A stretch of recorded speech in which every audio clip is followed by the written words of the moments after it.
Dari SMP Muhammadiyah 3. SMP Muhammadiyah 3. Depan saya ingin menjadi anak yang bisa berceramah, bisa menjadi sepuh-sepuh di sini juga. Wisnu. Wisnu. Iya. Dari mana? Dari Teater Dahana SMA 1. Penulis dulu sih. Biar saya tuh juga gampang melupakan diri saya. Nama saya Nurhayati dari guru dari SMP Muhammadiyah 3. Semoga mereka bisa menjadi penulis drama yang baik untuk meneruskan bagi sepuh-sepuh di sini.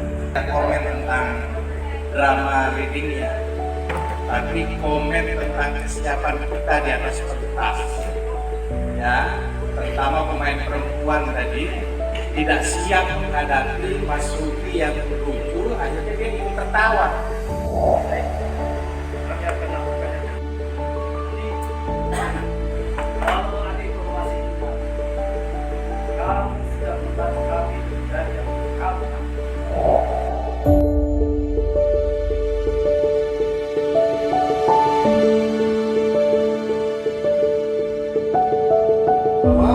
Dan seterusnya.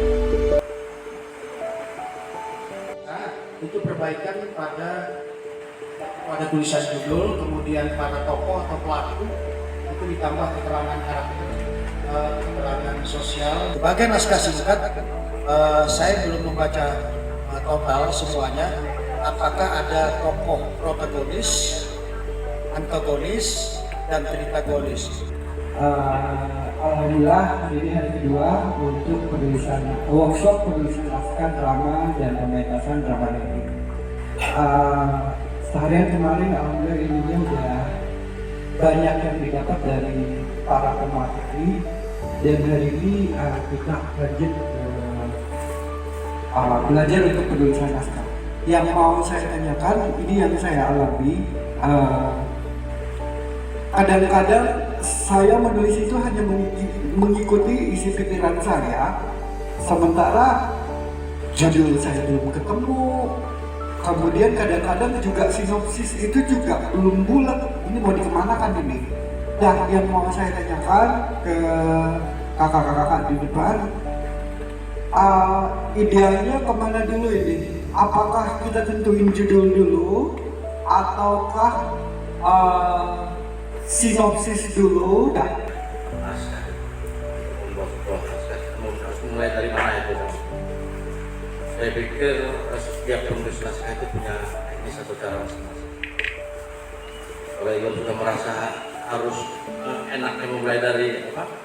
Dari dialog dan cerita, lakukan aja, nanti ketemu aja judulnya belakang. Biasanya begitu juga. Kemudian kerangka-kerangkanya yang harus jelas. Kerangka cerita itu apakah nanti dia akan menjadi bersambung atau tidak, itu juga nanti perlu diperhitungkan. Mengenai keaktoran dalam hal sebuah proses pergerakan, yang saya alami itu adalah judul daripada naskah itu. Setelah judul itu kita pengarang ini. Nah, pengarangnya itu kita lihat di kelompoknya mana, kelompok itu memberikan ciri apa. Nah, setelah itu saya membaca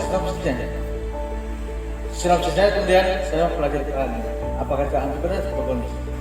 Nah, kemudian saya pun rajin membaca ini dulu. Tapi sekarang judul setelah jadi bos, bekas harus bos. Saya hanya sekali membaca, tapi itu betul. Walaupun jaraknya ada jarak ya, karena aktivitas. Jadi pendalaman daripada sebuah karakter itu haruslah saya sebagai aktor harus jujur, harus ikhlas.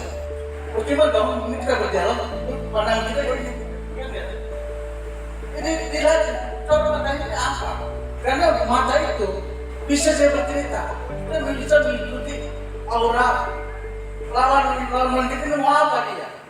Ketika kita mementaskan naskah Oedipus karya Sophocles terjemahan Rendra, ini sudah mempunyai nilai 30% bagi penonton, bagi pemain. Itu sebelum dipentaskan. Batasan dialog Maksudnya kalimat yang kita ucapkan, maaf sebelumnya. Ada kata-kata yang sejenis, misalnya maaf, atau yang sejenisnya itu kira-kira sah nggak? Ketika kita bermain, berakting, kita di luar kesadaran kita, saking enaknya itu terucap kata-kata itu. Nah, mungkin yang saya rasakan pernah juga kalian rasakan. Contohnya gini, kemarin saya bermain di Surabaya, itu kasihkan bermain. Yang satunya, wah nggak bisa itu perbuatan buat saya karena saya yang lebih dulu. Ternyata di antara kelompok ini kan pasti punya dialog-dialog, gila loh. Kan tidak mungkin perampok, assalamualaikum, pastinya mereka ada dialog-dialog. Apakah penyelesaian setiap karakter itu layak dengan dialog? Dari gestur dan lain-lain di bagian dari tubuhnya itu bertolak belakang.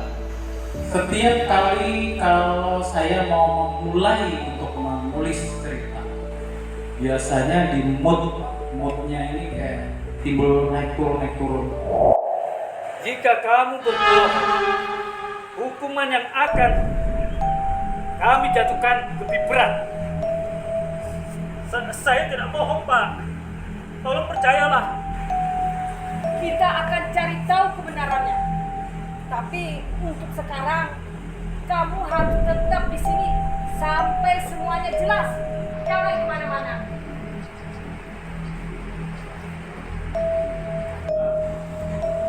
Mereka mengancam keluarga saya. Ya, Kenapa kamu tidak bilang dari awal? saya takut, Pak. Baiklah. Saya akan takut. Di sebuah ruang kecil dengan cahaya remang, Sarah duduk di sudutnya. Sarah selama ini hidup dengan segala bayang-bayang masa lalunya. Sesaat dia sadar. Tapi bayangan itu selalu berputar-putar di pikirannya. Tanpa sadar, sosok itu sudah ada.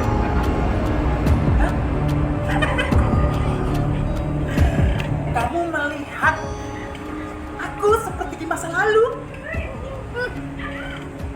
Rasanya kita beda kelamin deh.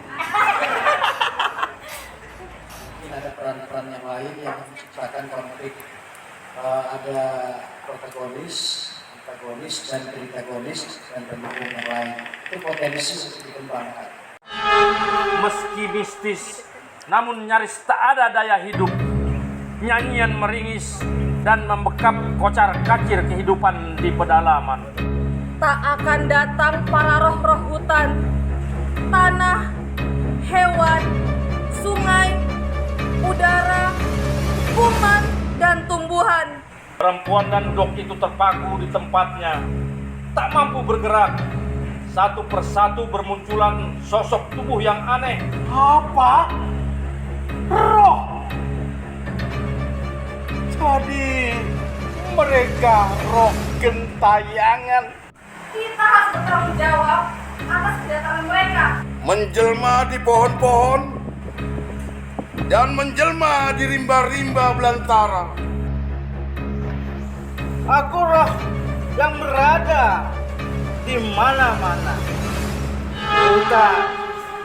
Hutan kota, di desa, di bawah permukaan sungai dan laut. Di seluruh Kalimantan. Hebat kan?